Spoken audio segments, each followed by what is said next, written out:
औज़ुबिल्लाहिमिनश्शैतानिर्रजीम बिस्मिल्लाहिर्रहमानिर्रहीम। दोस्तों, Python crash course की सीरीज़ में आज हम लेक्चर नंबर 2 यानी कि वीडियो 2 देखने वाले हैं। इसके अंदर हमने देखना है पाइथन का इन्वायरमेंट सेटअप, यानी कि पाइथन के लिए कौन सा IDE हमें इंस्टॉल करना होगा, कौन सा डाउनलोड करना होगा और वो कैसे काम करेगा।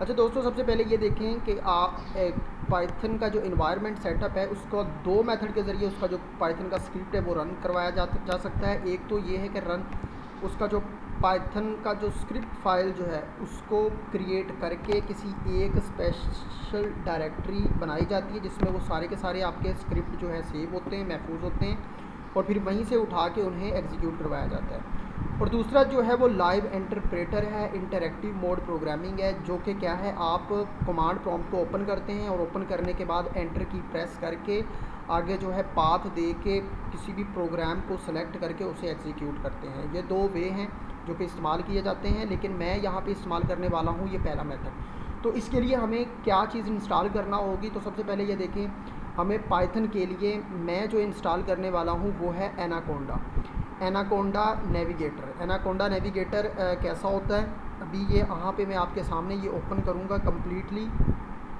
मैंने पहले से इंस्टॉल किया हुआ है, लेकिन अगर किसी ने इंस्टॉल नहीं किया हुआ तो वो जाके ये पहले वाला जो है इसको मैंने ओपन कर लिया। ठीक है, ओपन जैसे ही ये होगा ओपन, तो ओपन होने के बाद इसका एनवायरनमेंट आएगा। लेकिन मैं आप लोगों को जिन स्टूडेंट्स या जिन्होंने अभी तक ये इंस्टॉल नहीं किया हुआ, मैंने तो ये इंस्टॉल करके पहले रखा हुआ है, तो उनके लिए मैंने एक सेपरेट वीडियो बनाई हुई है जो कि डिस्क्रिप्शन में लिंक मौजूद है। आप वहाँ से जाके उसको फॉलो करके इसको डाउनलोड और इंस्टॉल कर सकते हैं।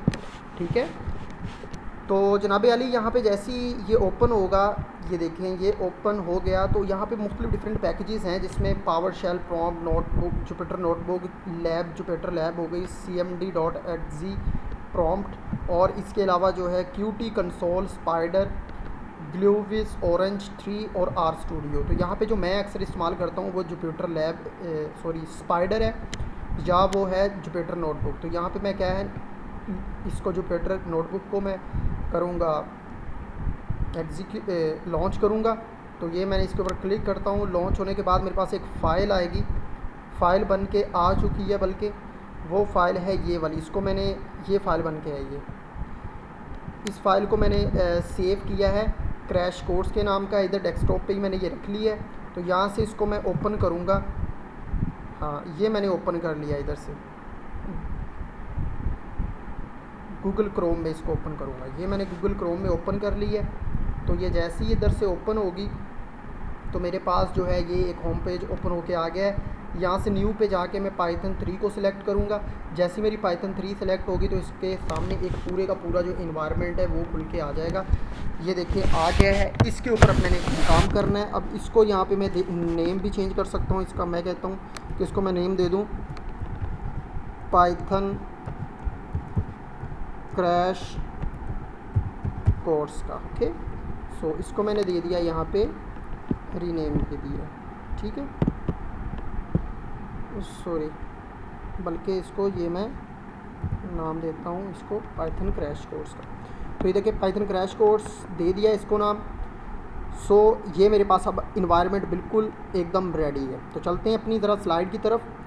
स्लाइड में जो है नेक्स्ट चलते हैं बेसिक सिंटैक्स की तरफ। सिंटैक्स के अंदर इस स्लाइड के ऊपर डॉट स्ट्रिंग है, कमेंट्स इन पाइथन है, single statement in multiple lines, multiple statement in single line. तो सबसे पहले डॉट स्ट्रिंग ट्रिपल क्यूट्स देख लेते हैं। इसका मतलब ये है कि आप डॉक्यूमेंटेशन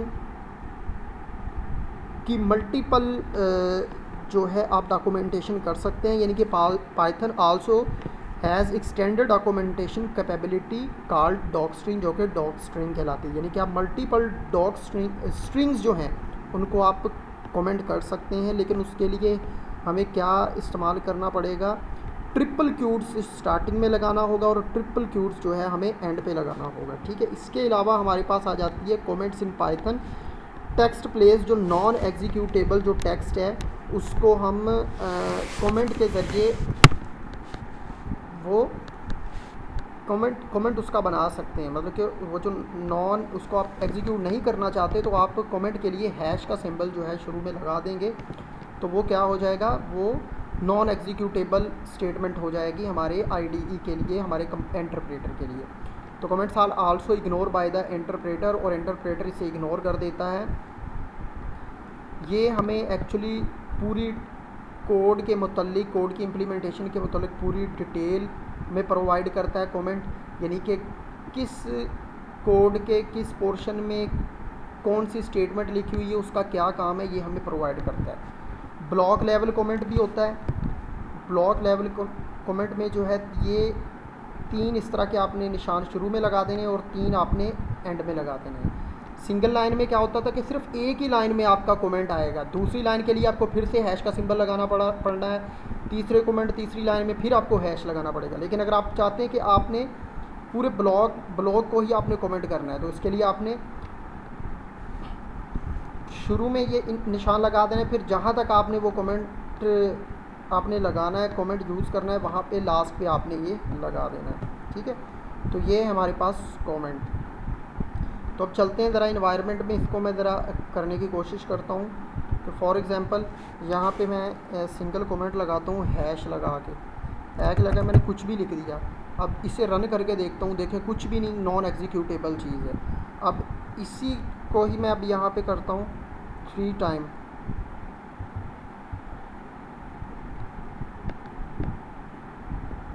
ठीक है, इसको मैं करता हूँ यहाँ पे कोशिश,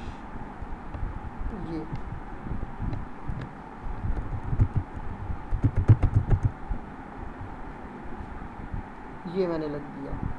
तो मेरे ख्याल में हाँ,